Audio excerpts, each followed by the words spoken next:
আমি এইভাবে বলছি বলে তুমি কিন্তু আমার উপরে রাগ করে বসো না। তুমি যাকে নতুন এই বাড়িতে নিয়ে এসেছো ওর ব্যবহার কিন্তু ভালো না মা। তুমি যে ওনার ব্যাপারেই আমাকে কিছু বলবে সেটা আমি বুঝতে পেরেছিলাম, কিন্তু উনি ঠিক কি করেছেন আমাকে সেটা তো বলবে। শুধু শুধু ওনার ব্যবহার ঠিক নেই এসব কথা বলার মানেটা কি? আসলে আমাদের রূপাকে সন্ধ্যা 7টার সময় কিছু কথা বলার জন্য গার্ডেনের কাছে ডেকেছে, আর আমাদের রূপা যখন ওর ঘর রেডি করতে যায় তখন ওকে বিরক্ত করে। তোমার রূপ অপূর্ব, দেবীর মতো দেখতে, এই কথা বলছিল। এই কথাগুলো শুনে রূপা রেগে যায়, তবু ওর পিছনে লেগে থাকে।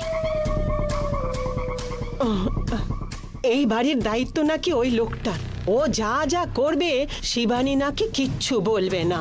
তাছাড়া রূপার বর নেই, সেই জন্য ওর কথা শুনলে ওর মাইনে বাড়িয়ে দেবে, আর কেউ জানতে পারবে না, রূপাকে খুব ভালো করে রাখবে, এইসব কথা বলেছে।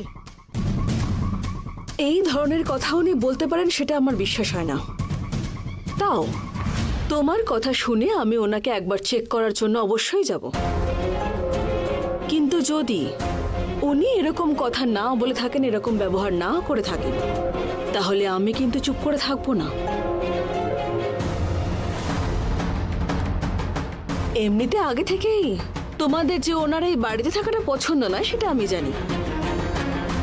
কোনো না কোনো ভাবে তোমরা সবাই মিলে যে ওনাকে এই বাড়ি থেকে বের করে দেওয়ার প্ল্যান করছো সেটাও কিন্তু আমি খুব ভালো করেই জানি। তবুও তোমার কথার উপর ভরসা করে আমি আসছি। আমি কোনো কিছু বানিয়ে বলছি না দিদি, মেয়েরা এই ব্যাপারে মিথ্যে বলে না দিদি।